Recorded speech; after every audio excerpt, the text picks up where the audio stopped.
Hola, buenos días, ¿cómo están?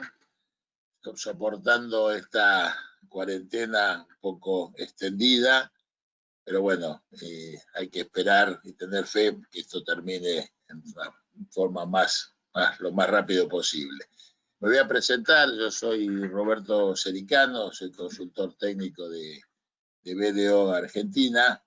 Les comento que el estudio generalmente realiza reuniones educativas, reuniones técnicas relacionadas con las actividades que son propias del ejercicio de la actividad profesional, especialmente cuando hay temas de interés o temas que resultan de comentario importante. Y en este caso, analizando las consecuencias o las posibilidades que existen en materia tributaria de la aplicación de la ley penal tributaria, se hizo un análisis y un estudio a través de los responsables especializados en el tema, que es el área legal del estudio, cuyo director es Edgardo Poncetti, que va a ser el que en definitiva desarrolle en extenso todos los temas del comentario que vamos a hacer hoy. Y uno se puede preguntar, ¿y por qué la ley penal tributaria? Bueno, también, recién cuando yo comentaba en la introducción, habíamos hablado del aislamiento obligatorio, pero el aislamiento obligatorio no implica que no sigan existiendo los vencimientos, que no sigan existiendo las obligaciones de pago, que no sigan existiendo el cumplimiento de formalidades para el desarrollo de la actividad, etc. Por supuesto que muchas de estas situaciones están o han sido prorrogadas, es decir, permanentemente se van prorrogando, se van definiendo, se van dando algún tipo de alternativa, pero la situación es qué sucederá cuando finalice todo esto. Si esto va a tener alguna consecuencia o puede llegar a tener algún tipo de consecuencia significativa para los sujetos que están obligados a cumplir en determinado tiempo y forma. ¿Y por qué la ley penal tributaria? Porque la ley penal tributaria, la ley 27430, que fue la última reforma importante del sistema tributario, incluyó realmente modificaciones, no sé si intrascendentes, pero muy significativas en el régimen penal tributario. A nivel general, porque lo particular después lo va a desarrollar Edgardo, pero a nivel general, desde el punto de vista de, digamos, las condiciones para estar incluido dentro de la ley penal tributaria, siempre se hablan de dos condiciones, la condición objetiva de punibilidad y la condición subjetiva de punibilidad. La aplicación casi, digamos, normal de la ley penal tributaria, desde el punto de vista del organismo, casi siempre estaba relacionada con la condición objetiva de punibilidad, que son los montos. Bueno, desde el punto de vista de este concepto, los montos han sido modificados de forma bastante importante en la reforma esta que le estaba comentando. Si bien algunos ya están perdiendo un poco de relevancia por el tema de la inflación, pero siguen siendo importantes. Pero una incorporación significativa fue precisamente que se considera el tema de la condición subjetiva de punibilidad. ¿Por qué? Porque habilita a los funcionarios, si bien todavía no está reglamentado el tema, pero es un paso muy importante, por lo menos creo que es un paso muy importante, habilita a los funcionarios a justificar por qué no se lleva adelante la denuncia penal, generalmente porque normalmente cuando hablamos de la condición subjetiva estamos hablando de la intención. Entonces, en función de los elementos de prueba, en función de la actividad que desarrolló el organismo, podrá o no iniciar esta demanda, independientemente del monto. Es decir, en este caso habrá que considerar las dos condiciones. Por eso que creo que desde el punto de vista de modificación significativa, esta adquiere esa condición. El otro tema que también podemos hablar o mencionar como del punto de vista general es la aplicación la aplicación como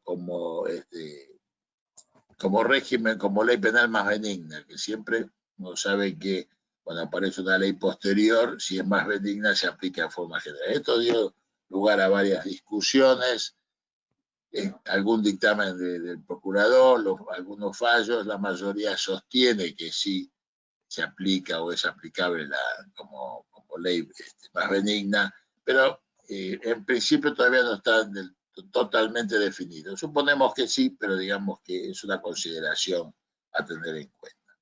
Estos son los aspectos, yo diría, generales, pero también la ley incorpora muchas otras situaciones o muchas otras consideraciones, más bien definiendo conceptos que quizás que tenían cierta, no tanta transparencia o estaban dudosos, e incorporando otros que sí adquieren también relevancia, y por eso yo les mencionaba la importancia que ha tenido la modificación de la última reforma fiscal.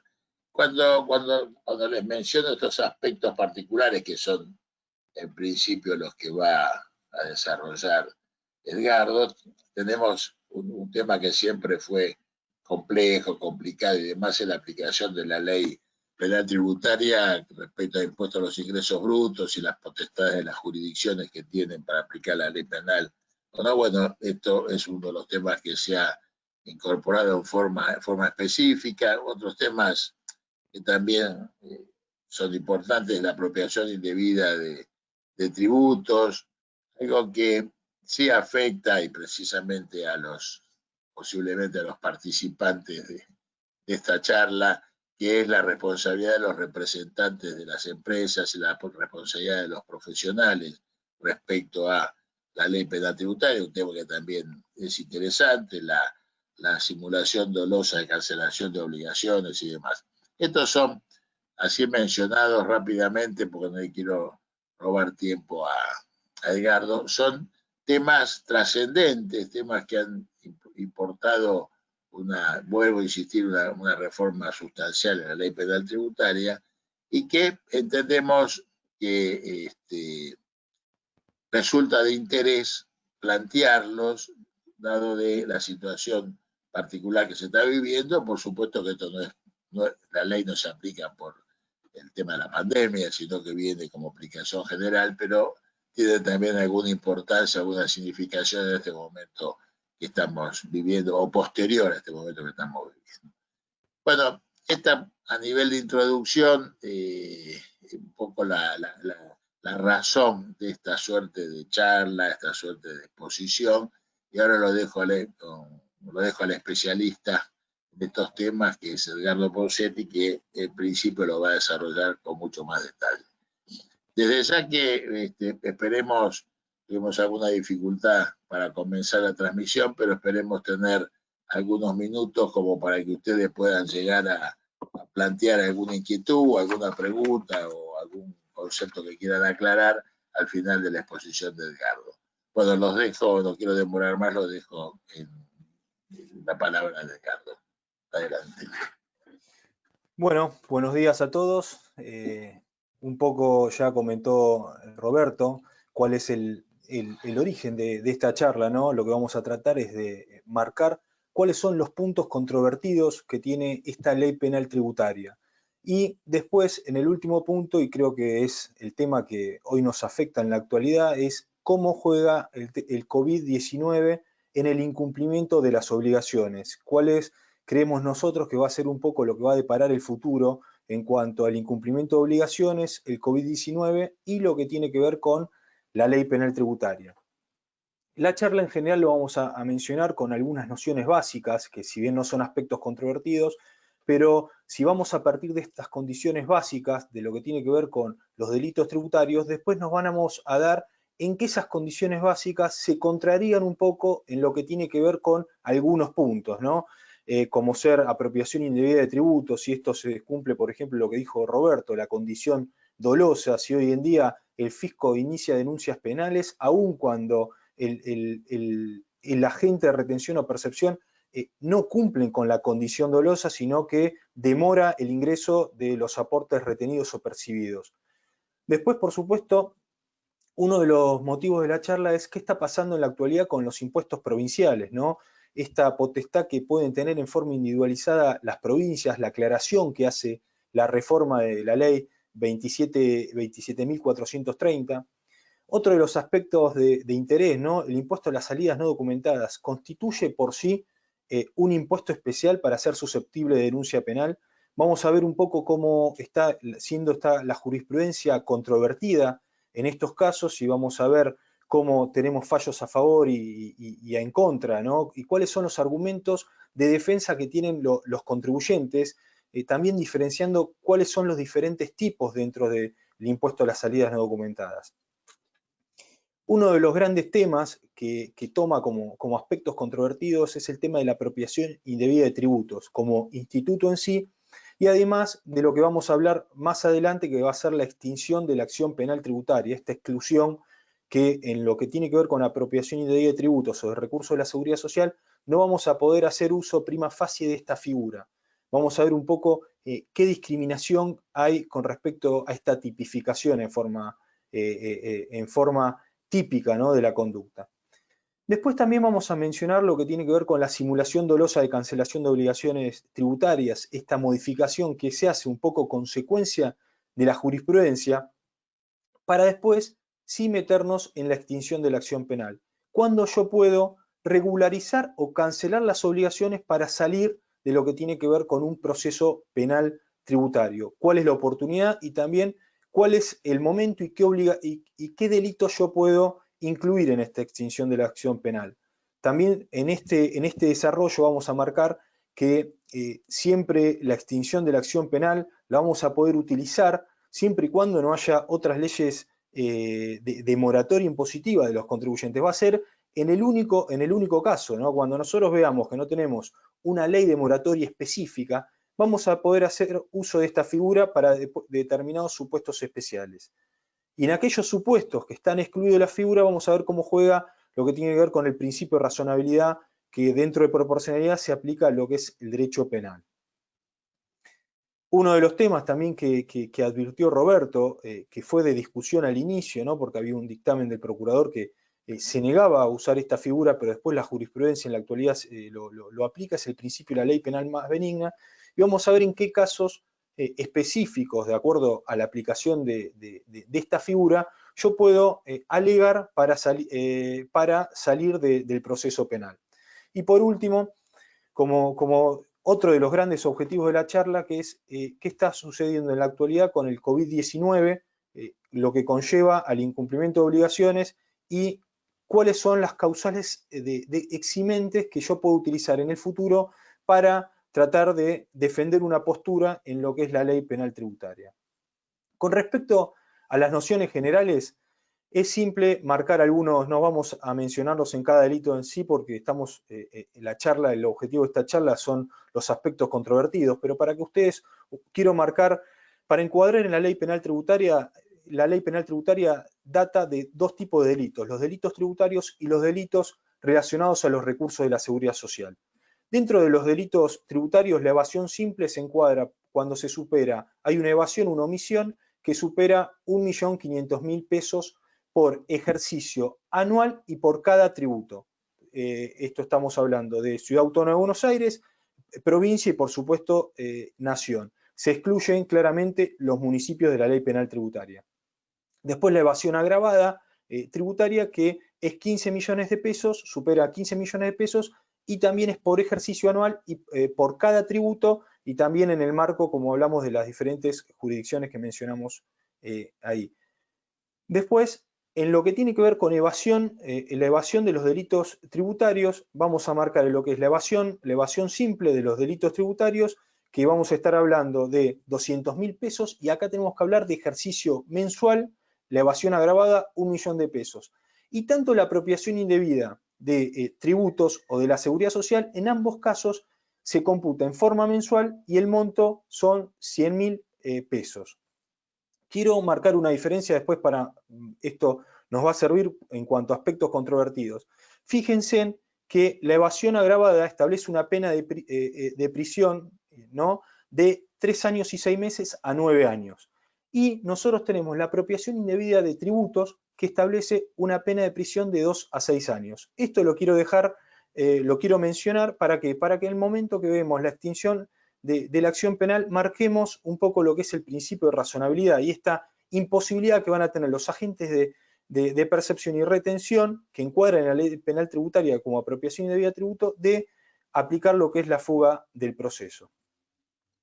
Otro de los temas también para mencionar, ¿no?, para después meternos en lo que es aspectos controvertidos específicos, vamos a mencionar que para encuadrar en la ley tributaria, lo mencionó Roberto, lo que se exige es la figura dolosa. ¿Qué significa? La intención de que el ardid de ocultar la verdadera identidad del sujeto obligado o también de ocultar lo que es la verdadera materia imponible. Son dos situaciones específicas que persigue la ley penal tributaria, pero la ley penal tributaria también siempre, esto es fundamental, persigue el dolo.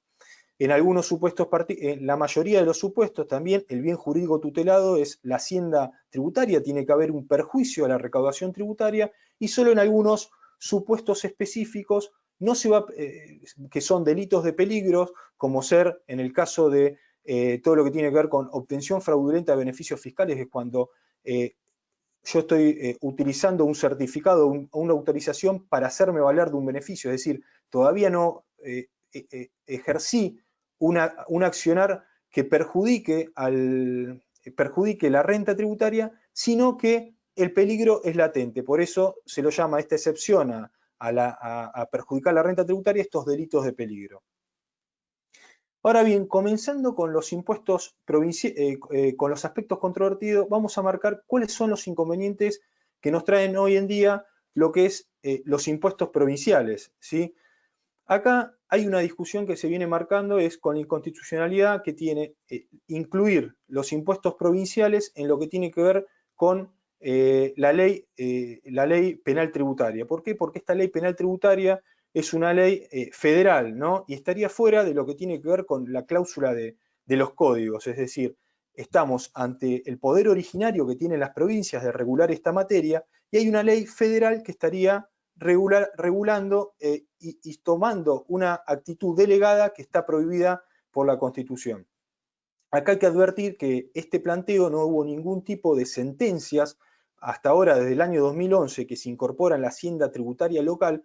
Hoy en día todavía no hay ningún tipo de sentencia firme que avale este tipo de esta inconstitucionalidad, ¿no?, de lo que tiene que ver con que una ley nacional, una ley federal, esté regulando materia provincial, ¿no?, que es una materia originaria de cada una de las provincias y que no fue delegada a la nación.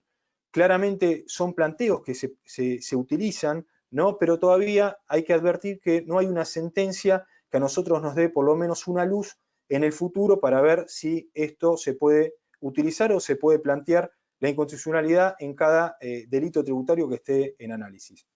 Otro de los temas de mayor importancia que tiene los impuestos provinciales es qué pasa con los sujetos convenios, ¿no? La reforma de la ley 27.430, esta ley que se dictó a fines del año 2017, que se pone en práctica a partir del 2018, establece y aclara que se debe computar, la condición objetiva de punibilidad se debe computar por cada jurisdicción en particular, ¿sí? Entonces, ahora está el tema de qué pasa con los sujetos convenios, ¿no? Porque yo, por ejemplo, puedo, por un tema de liquidación, puedo declarar bien la base del convenio en todas las jurisdicciones, pero dejo de pagar en una jurisdicción, pero estoy pagando más en otra. Y en esa jurisdicción que dejé de pagar, constituyo lo que tiene que ver con la condición objetiva de punibilidad. En estos casos, claramente, prima facie no encuadraría en lo que tiene que ver con un ardid, que es el elemento subjetivo que requiere la ley penal tributaria, porque lo que yo no pagué en una jurisdicción lo terminé pagando en otra jurisdicción. Pero esto, vuelvo a repetir, es prima facie, porque hay que analizar cada tema en particular, porque puede haber contribuyentes que dejaron de pagar en una jurisdicción particular y se fueron a otra jurisdicción en donde tenían saldo a favor o aplicaban una alícuota menor. En esos casos, sí estaríamos hablando de una actitud ardidosa, con lo cual sería susceptible de aplicarse la ley penal tributaria, con lo cual nosotros podemos ver que en estos casos de sujeto convenio tenemos que ver cada análisis en particular. Otro de los temas que trae aparejado la discusión de los impuestos provinciales es, ¿se configura el concurso real de delitos? ¿Qué significa esto? Porque si yo, por ejemplo, estoy infringiendo lo que tiene que ver con la condición objetiva de punibilidad, estoy cumplimentando con los montos en diferentes jurisdicciones, supero 1.500.000, lo que tiene que ver con evasión simple, ¿qué pasa? Se aplica el concurso real de delitos en donde se van sumando las penas, ¿no? Se utiliza la pena menor y lo que tiene que ver con la pena mayor se suma hasta 50 años de prisión.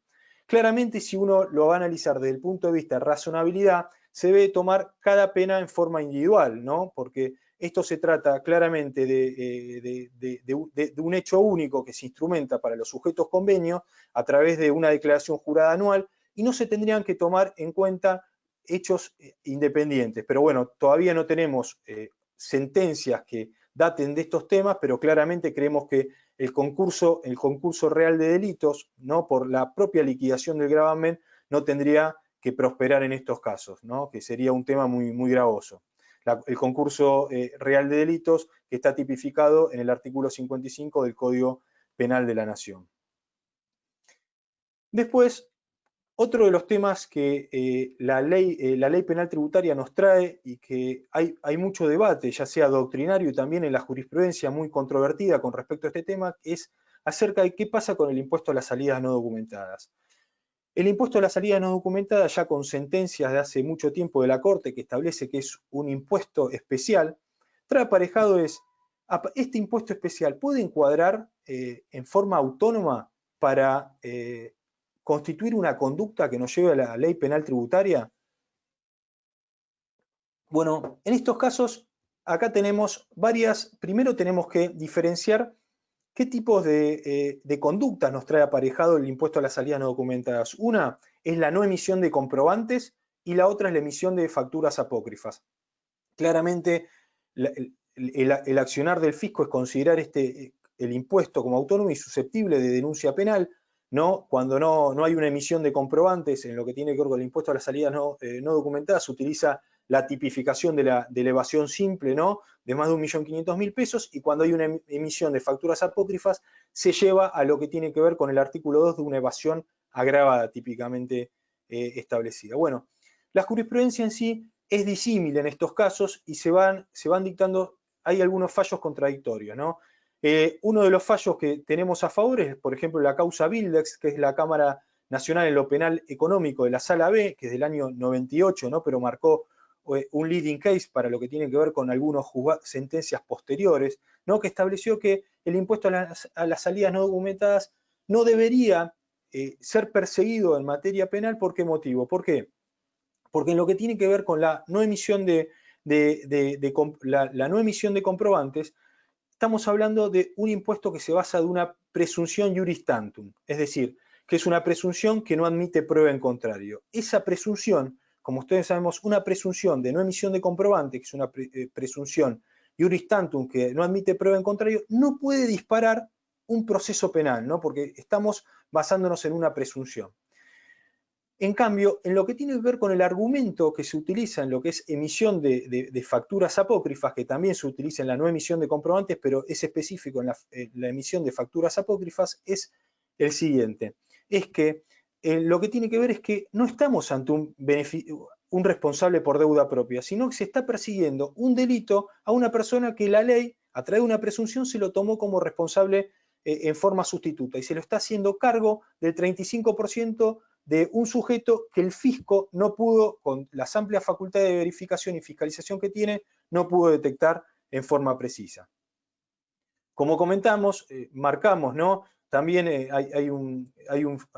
como también para tomar como fallo a favor, ¿no? Siguiendo la causa Bildex, tenemos un juzgado penal económico número 3 del 9 de marzo del año 2005, que es NN según infracción a lo que es la ley 24769, que que se dictó en forma coincidente con la causa Bildex.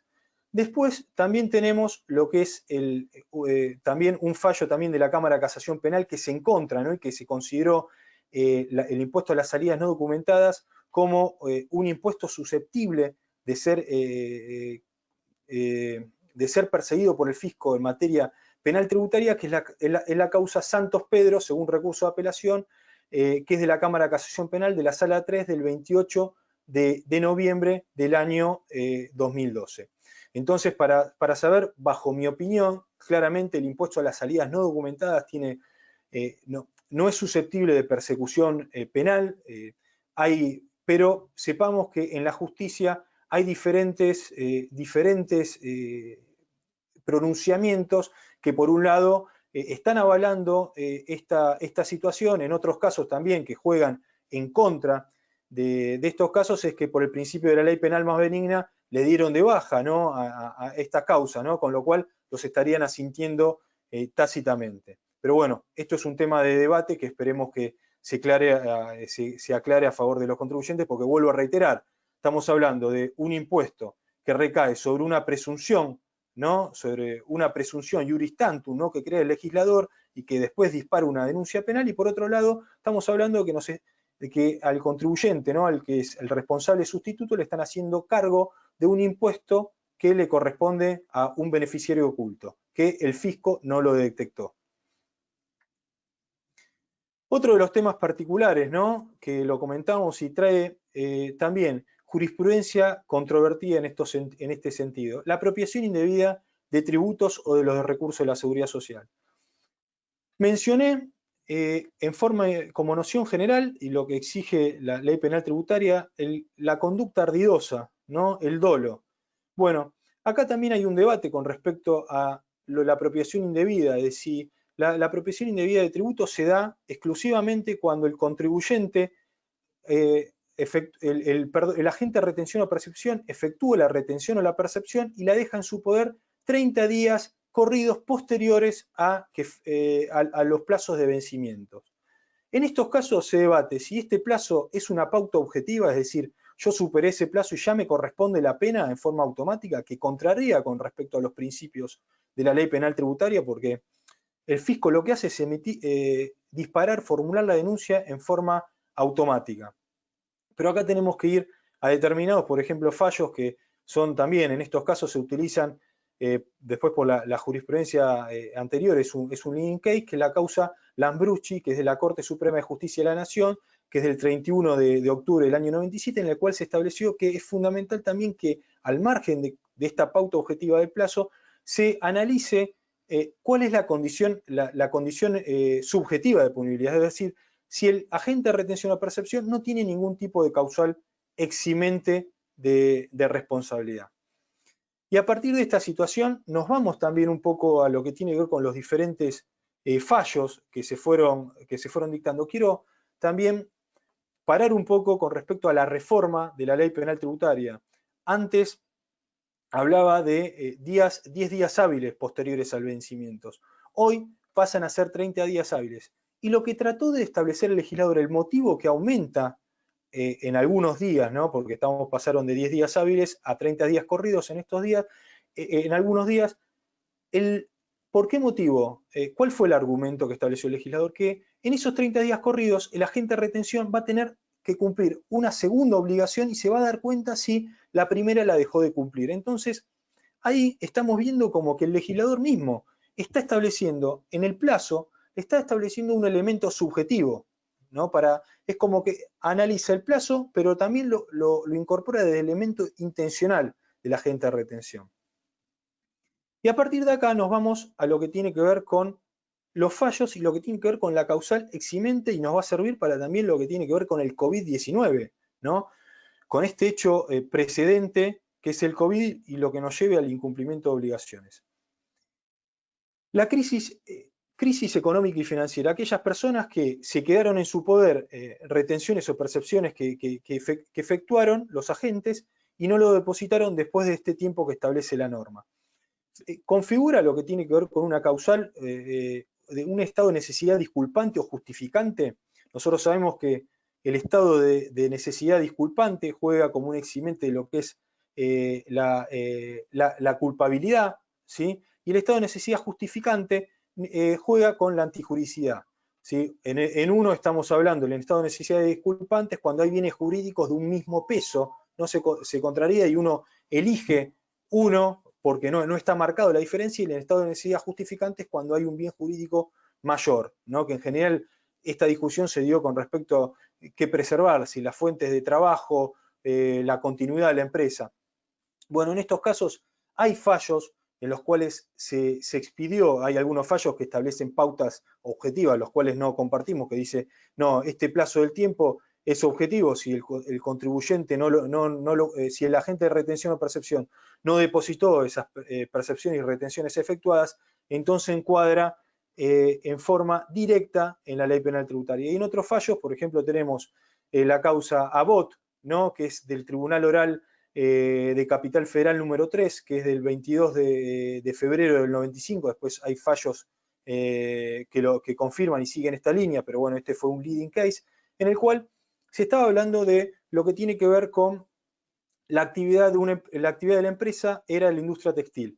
Y en estos casos no solamente se dio en cuenta la actividad propia de la empresa y la situación de crisis, sino se exime a los representantes de la empresa. ¿Por qué motivo? Porque se toma en cuenta cómo estaba el rubro de la actividad en ese momento. Es decir, había políticas del gobierno que estaba afectando a toda la actividad. Entonces no se trataba de el accionar propio de la empresa, sino la situación en la que se encontraba derivaba de una condición general de la actividad propia.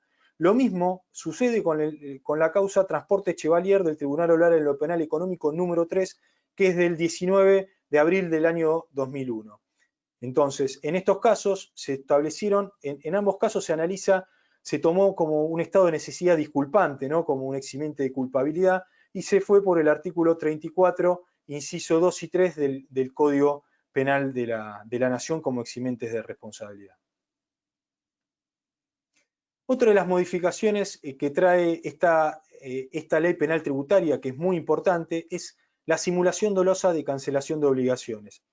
Anteriormente, nosotros sabemos que la ley penal tributaria hablaba solamente de simulación dolosa de pago.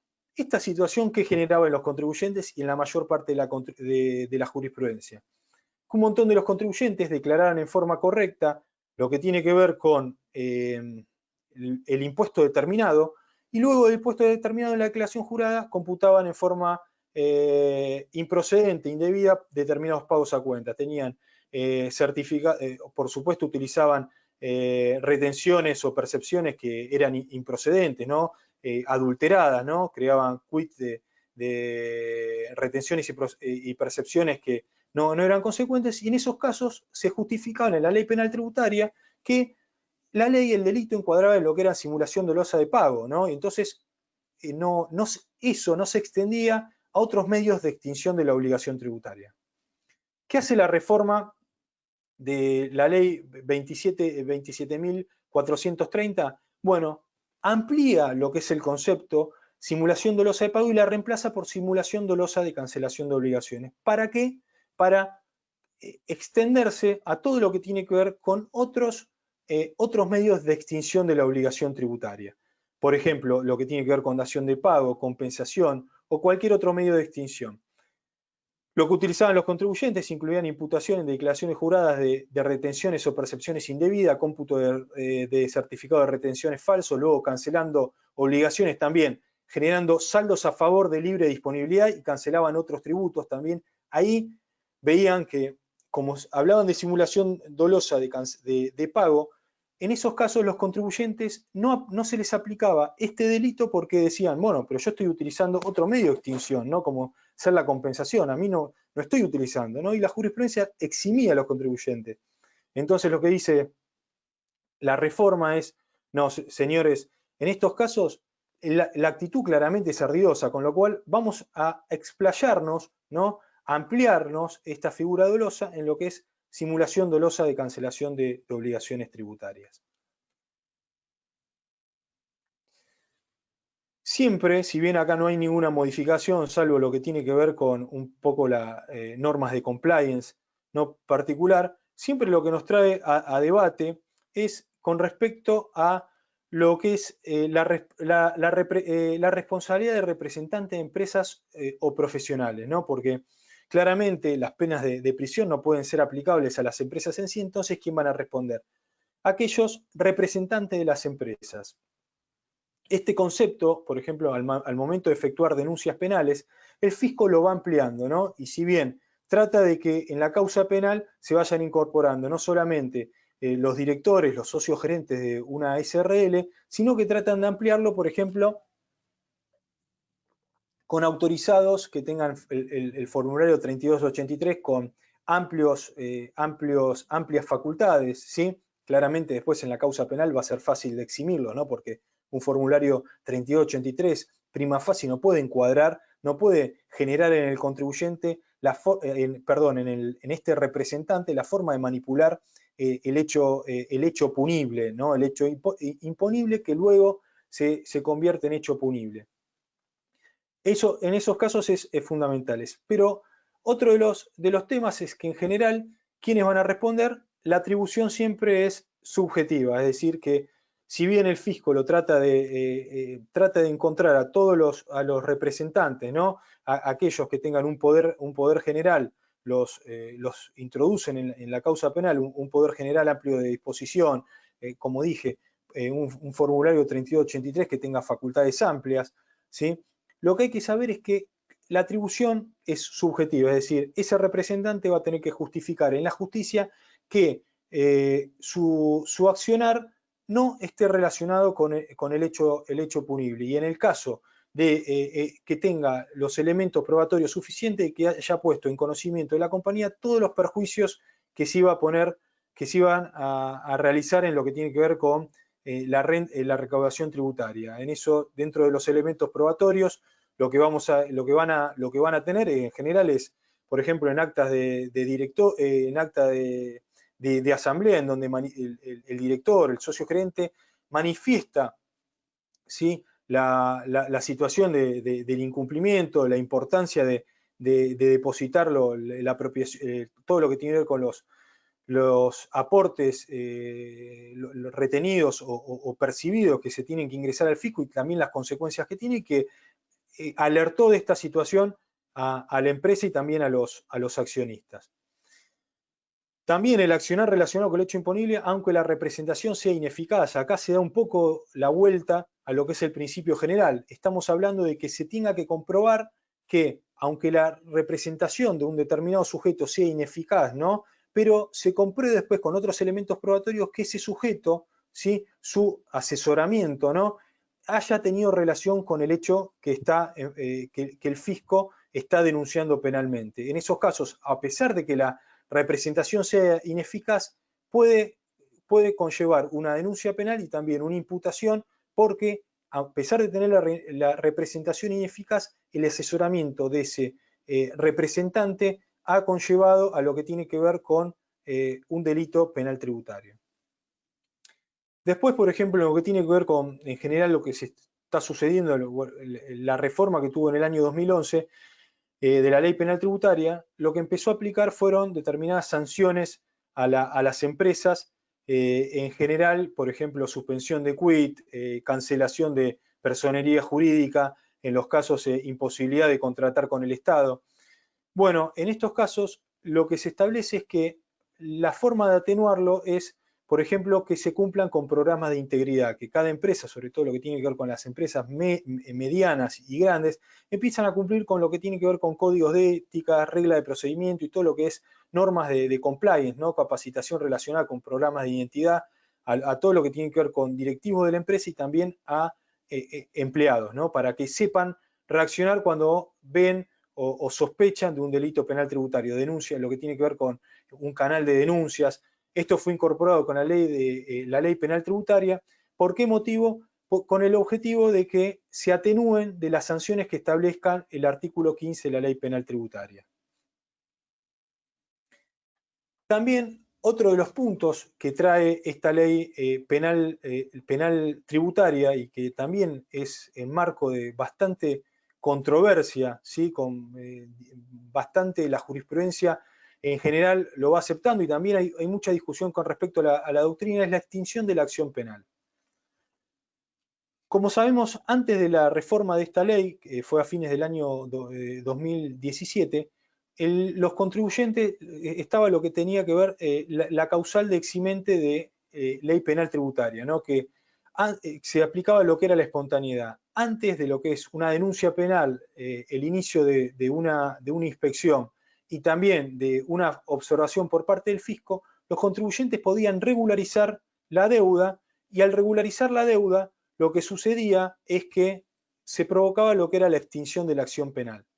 Bueno, lo que hace esta nueva reforma es volver a lo que era la fuga del proceso. ¿Y qué significa esto? Es que a los contribuyentes se le da la posibilidad, a lo obligado, se le da a lo obligado y demás responsables se da la posibilidad de, por única vez, extinguir la acción penal cuando, si 30 días antes del llamado, desde la audiencia de indagatoria, 30 días hábiles, cancelan la obligación. Cuando hablamos de cancelar la obligación, se puede hacer por cualquier medio de extinción de la obligación tributaria, llámeselo a través de novación, pago total, y cuando hablamos de novación, de plan de pagos, ¿sí?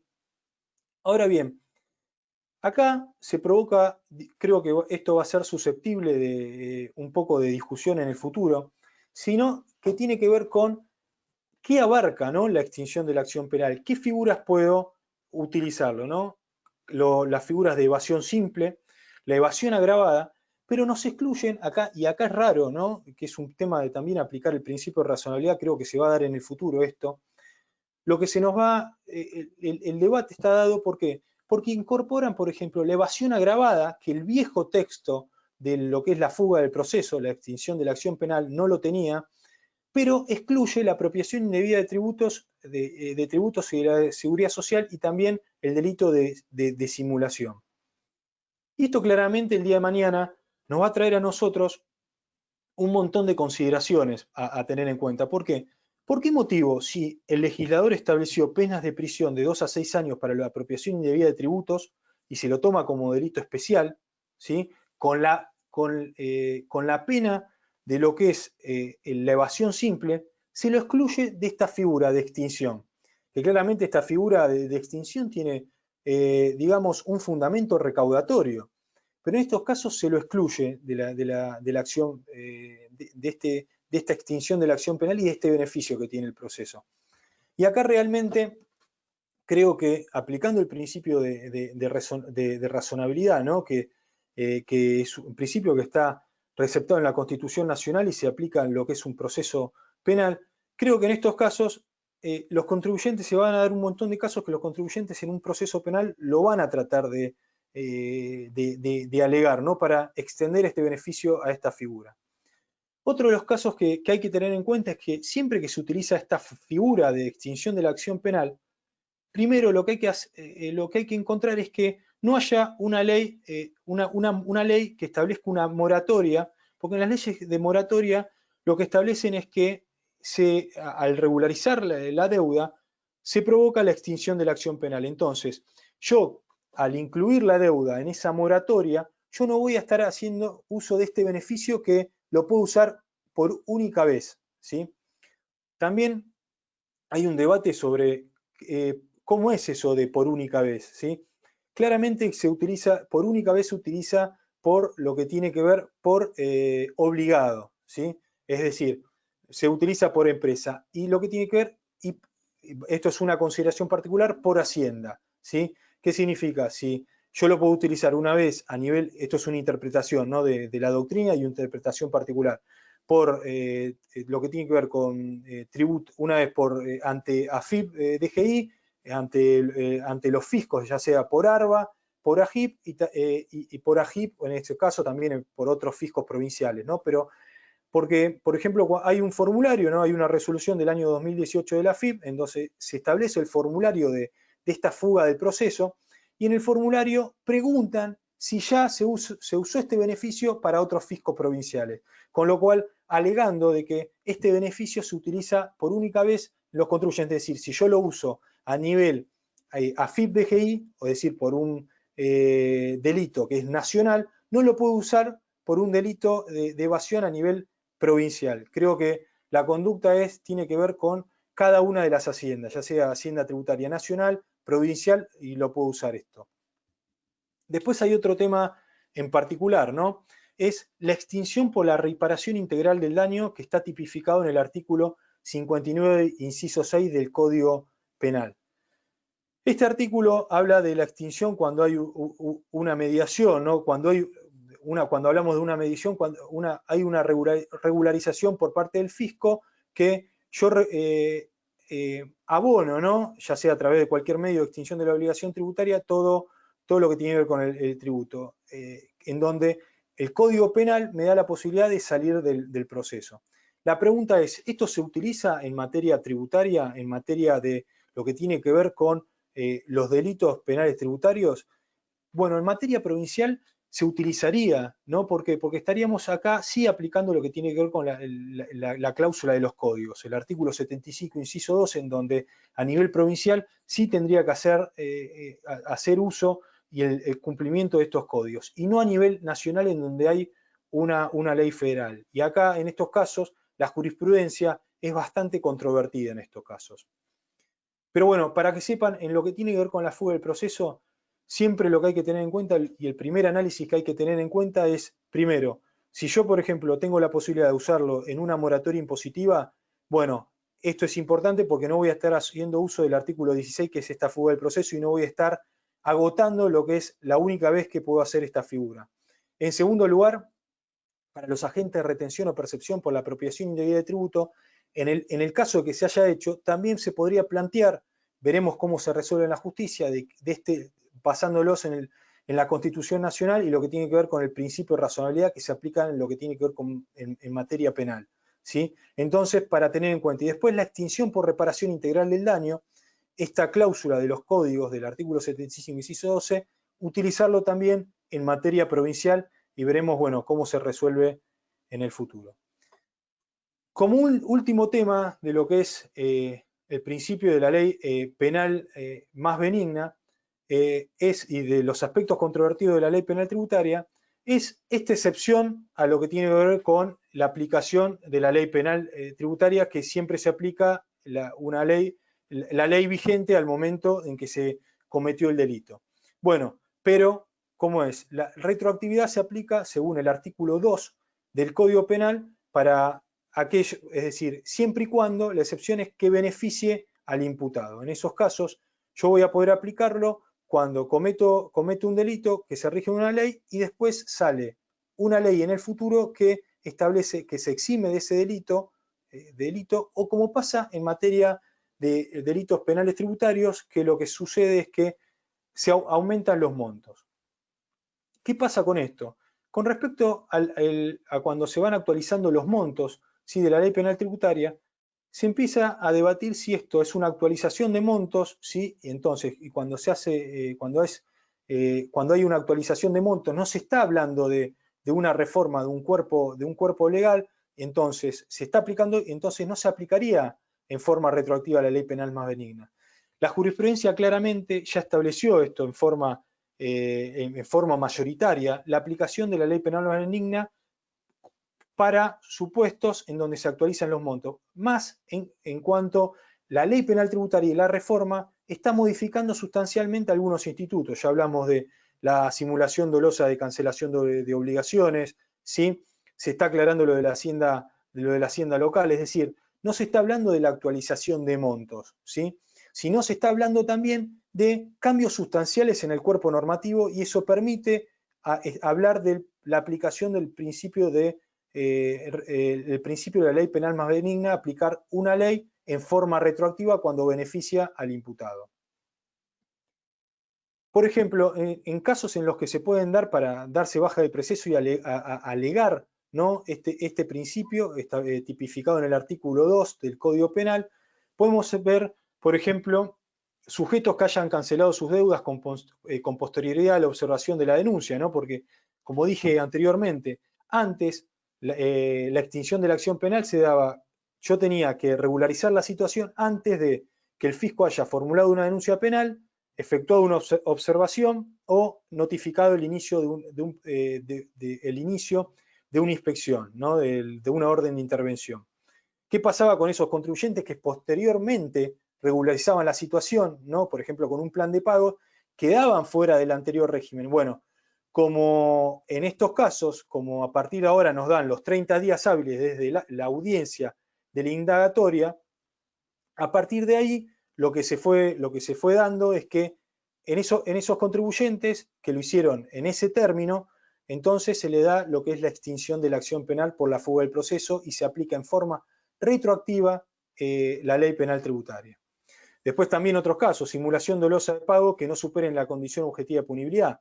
Como hablamos, la simulación dolosa de pago, además de pasar a ser simulación dolosa de cancelación de obligaciones tributarias, también establece la condición objetiva de punibilidad. Entonces, aquellos contribuyentes que no cumplían con esta condición objetiva de punibilidad y estaban en un proceso penal también le podían dar de baja a los tributos. Y la apropiación indebida de tributos o recursos de la seguridad social que fueron abonados por el agente, depositados entre los 10 días hábiles que establecía el anterior cuerpo normativo y dentro de los 30 días corridos que establece este cuerpo normativo en forma específica. Bueno, lo que comentamos, la jurisprudencia se inclina ya directamente, casi en su totalidad, a favor de la aplicación de este principio. Y por último, el tema que nos concierne hoy en práctica, que es qué va a suceder con respecto al COVID-19 y los delitos penal tributarios. Acá uno de lo más importante para estos casos es, lo primero que hay que hacer es tratar de justificar que el hecho del COVID y la imposibilidad de la deuda, el hecho del COVID es precedente a la imposibilidad que se le genera a los contribuyentes. Es decir, reunir todos los elementos probatorios que hacen de que a la actividad propia de la empresa se redujo exponencialmente y además de eso, no solamente la actividad de la empresa, sino, por ejemplo, la actividad del mismo rubro. Esto es a nivel jurisprudencia. Entonces, tenemos que tener ese hecho, el hecho, es decir, que el COVID sea precedente a estos incumplimientos, a la caída de la actividad de la compañía, ¿no? Esto es porque algunas empresas ya estaban, también hay empresas en donde ya estaban, ¿no? En algunos casos previsionando, ¿no? Es decir, se estaban dejando, ¿no?, de pagar obligaciones anteriormente a que el COVID-19 perjudique la situación particular de las empresas. En esos casos es más complicado eximir el tema de todo lo que tiene que ver con intereses resarcitorios, y no solamente intereses resarcitorios, sino el tema de sanciones tributarias y también delitos penales tributarios. Acá lo que nosotros tenemos que demostrar es esto: reunir todos los elementos probatorios, hacer un informe preliminar de una pericia en donde yo pueda acreditar que existió, que este hecho imprevisto, ¿no?, que es el COVID-19, claramente fue consecuente a lo que tiene que ver, fue directo, ¿no?, y perjudicó la actividad de la compañía y en forma consecuente lo que tiene que ver con las obligaciones tributarias, ¿sí? Y entonces, después está el inconveniente de cómo se materializa este incumplimiento en el futuro, ¿no? Porque, ¿qué pasa con los contribuyentes? Muchos de los sujetos vienen y dicen, ¿qué hago con las obligaciones tributarias, ¿no? Y en algunos casos se dice, bueno, hay dos temas. Unos, no se presenta la declaración jurada con las consecuencias que se tiene, es el tema del pago provisorio de impuestos vencidos. Hoy en día están suspendidos los juicios de ejecución fiscal también y la traba de embargos. Pero bueno, hay que ver en eso cómo juega en el futuro, si no se puede interponer una medida cautelar, no para que justifique en esos casos el por qué yo no estoy presentando la declaración jurada y para también eximirme de los intereses resarcitorios, ¿no? Porque claramente el capital, como se constituyó el hecho imponible, yo lo voy a tener que abonar, pero el tema es los intereses resarcitorios, ¿no? Los intereses resarcitorios, como estableció el fallo de la Corte en la causa Renault. Si se demuestra que este hecho imprevisto generó el incumplimiento, ¿no?, y es ajeno al contribuyente, yo me voy a poder eximir de los intereses resarcitorios y claramente por una causal, por el error excusable de hecho, ¿no? Porque estamos hablando de un hecho imprevisto, también de las sanciones tributarias y por ende de lo que tiene que ver con los delitos tributarios que enmarcan esta ley. Acá lo que vamos a tener. Y otro de los temas es, para evitar lo que tiene que ver con el pago provisorio de impuestos vencidos, porque la falta de presentación de declaración jurada prima facie no encuadra en un delito tributario, salvo que haya otros argumentos que acompañen la falta de declaración jurada. Otro de las opciones que en la actualidad se están manejando los contribuyentes, que es más compleja, ¿no? Que tal vez no es tan recomendable, es la presentación de la declaración jurada en cero. Que a diferencia de la falta de presentación de la declaración jurada, esa presentación de la declaración jurada, la presentación de la declaración jurada en cero, el principio general es que incurre en una conducta ardidosa, ¿no? Y podría disparar el día de mañana con la condición objetiva de punibilidad un delito penal tributario, pero lo que nosotros tenemos que tener en cuenta es ver que también el contribuyente también tenga la posibilidad de demostrar, ¿no? los elementos probatorios del COVID-19, de cómo lo afectó su actividad, y no solamente su actividad, sino a la actividad del rubro en forma general, como los fallos estos que comentamos. Y en esos casos siempre acompañado de una multinota al momento de presentar una declaración jurada, en este caso tan extremo, ¿no? La declaración jurada en cero, una multinota ante AFIP explicando la situación, ¿sí? En esos casos, el día de mañana se va a poder discutir el capital o los intereses con un proceso de terminación de oficio en el Tribunal Fiscal, ¿sí? Para, en esos casos, tratar de eximir, que el Tribunal Fiscal exima de los intereses restitutorios, y cuando yo me pueda meter un plan de pago, puedo incorporar la deuda del capital. Y claramente, eximir, por supuesto, por este COVID-19 como un error excusable de hecho. Después, también, ¿qué pasa con la apropiación indebida de tributos? También es otro de los casos extremos, ¿no? Que son más complejos de utilizar dinero de terceros para el propio giro empresarial. Me baso un poco en los fallos que estuve comentando, ¿no? En la causa Bot, ¿no? Y también la causa Chevalier. Y en esos casos tenemos que justificarlo muy específicamente. Vuelvo a repetir, en estos casos la denuncia penal del fisco va a ser contundente y los contribuyentes van a tener que tener todos los elementos probatorios para ver que tuvieron un estado de necesidad disculpante y hasta justificante, sobre todo hoy en día. Y por último, lo que es esta charla que tiene que ver con el marco del COVID, es qué sucede con el programa de asistencia de emergencia del trabajo, los ATP, ¿no? Que entrega el gobierno.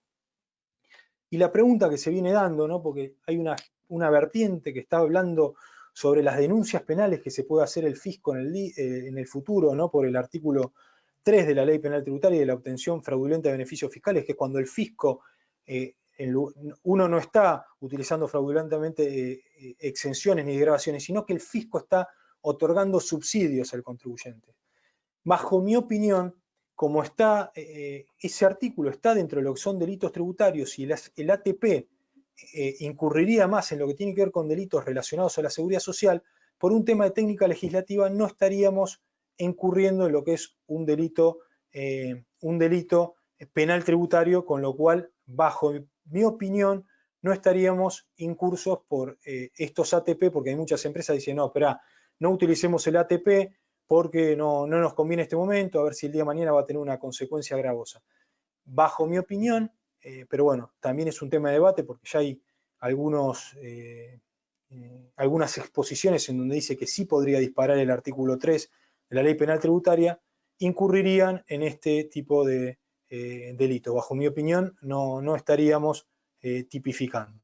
Pero bueno, esto es un poco el resumen de lo que tiene que ver la charla de hoy.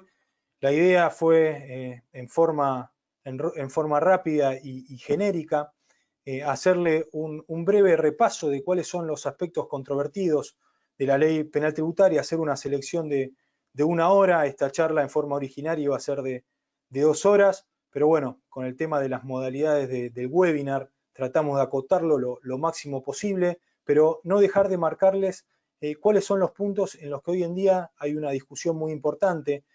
Creo que el futuro, sobre todo por esta situación en la que nos encontramos hoy en día, va a generar dos situaciones. Esto de el incumplimiento de obligaciones de los contribuyentes, ¿no? por causas ajenas.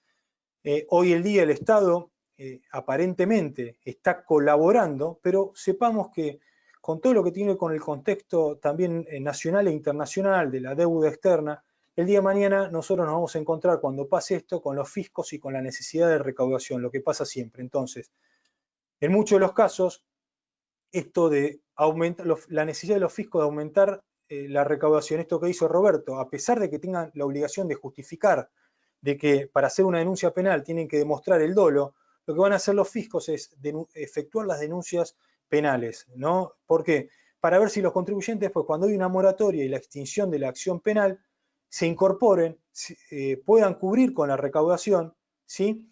Y en esos casos, lo que creo que una de las formas de utilizar esto que comentaba Roberto al inicio, de que los fiscos empiecen a justificar el dolo de inmiscuir un poco a los contribuyentes en una denuncia penal, en un proceso penal que es muy gravoso en cuanto a costos también y en lo que tiene que ver con situación personal, es que la justicia va a tener que comenzar a establecer costas, ¿no? Y que el fisco, tanto costas como también proceso de lo que tiene que ver con daños y perjuicios, ¿no? Para los contribuyentes. Y es la única forma de que el fisco empiece a utilizar estas cláusulas de justificar cuando para hacer una denuncia penal hay dolo y no poner a los contribuyentes en un procesos penales que son muy gravosos. Creo que con esto damos por terminada la charla. Voy a ver si hay algunas consultas particulares. Estoy entera a disposición para lo que necesiten. Ha sido un gusto. Espero que les haya servido de utilidad. Así que estoy a entera disposición para lo que necesiten. Les mando saludos y les deseo lo mejor para este proceso.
Bueno, como dijo Edgardo, bueno, después se activó tarde el sonido, pero lo que se ha intentado es dar una rápida exposición sobre los temas que merecen ser destacados en mayor medida.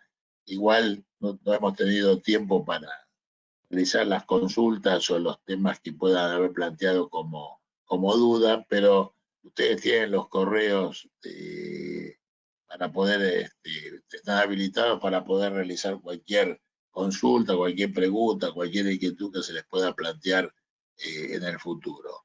Ya lo agradeció Edgardo, pero también yo les agradezco la participación que han tenido, o la asistencia que han tenido, y seguramente nos vamos a ver en otra oportunidad, quizás un poco con más detalle y con con algún tipo de participación más activa por parte de todos ustedes.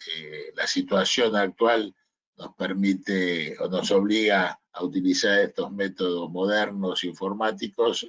Siempre lo mejor es la participación personal, pero bueno, esperemos que esto suceda dentro de poco. Nuevamente le agradecemos la participación y nos veremos en otra oportunidad. Gracias.